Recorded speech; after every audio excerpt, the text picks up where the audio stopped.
Joining us now live from Kyiv is Anna Novosad. She's co-founder of the education foundation Saved and is a former Minister of Education and Science. And I'm really happy to have you here to talk about the challenges, right? It is heartbreaking to look at that video and think all that these students are facing. And of course, you can see the anxiety on their parents' faces.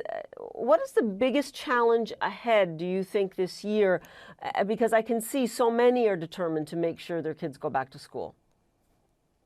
Hello, Paula. Greetings from Kyiv.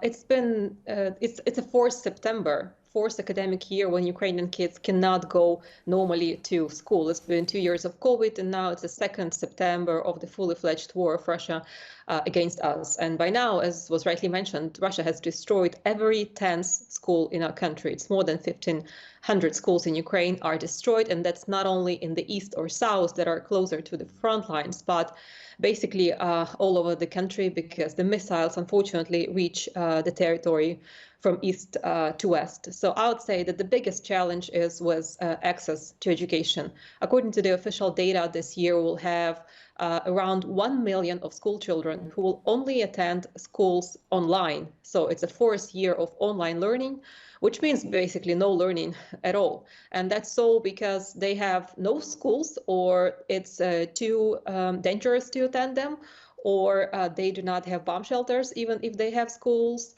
So there are a number of reasons why that happens.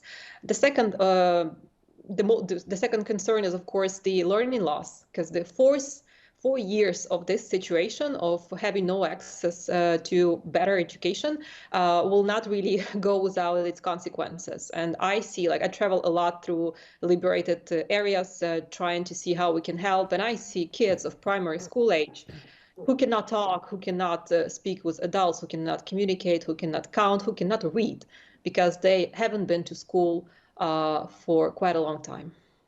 So much learning loss there, and obviously parents must be concerned about their early childhood development. You know, you were saying that you travel around the country. It's vastly different though, right? I mean, what is the situation in the West compared to those families dealing with the challenges so close to the front line? Exactly. That's one of the things to understand about the current situation in Ukraine, that it's a huge country, and the situation in different regions is very different, including with access to education. So it is a bit calmer in the West and in the central Ukraine. It's, I would say, only missiles that reach those territories, not artillery, for instance.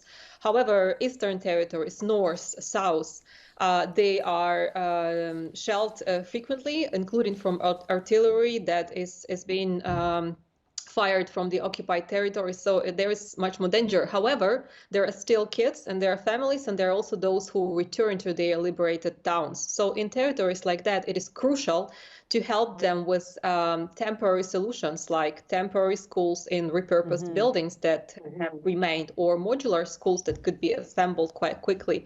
Or, for instance, what we do at Foundation, we do basically underground schools, turning the bomb shelters into completely fully fledged learning centers where kids can not only sit during the air raid siren and get suffocated because there is no air, but where they can have access to normal air, where it's safe, and where they have connection to internet, where they have good furniture, where they have didactics, learning materials, and their teachers working with them.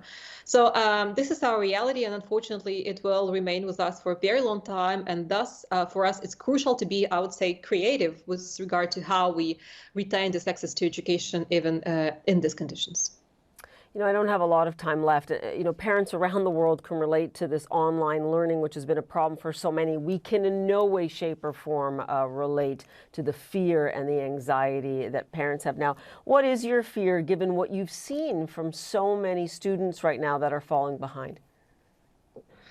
Well, my fear is that the situation will remain like that, and my fear is that the world will be normalized with this war and its consequences, and there won't be enough support to restore access to learning and restore access to basic services, which education is also.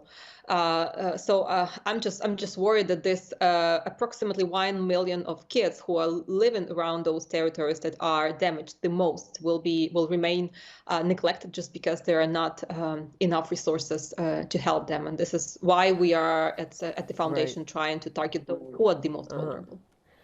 We can certainly appreciate the adversity that everyone faces there. Anna Novosad, thanks so much. Really appreciate it. Thank you. And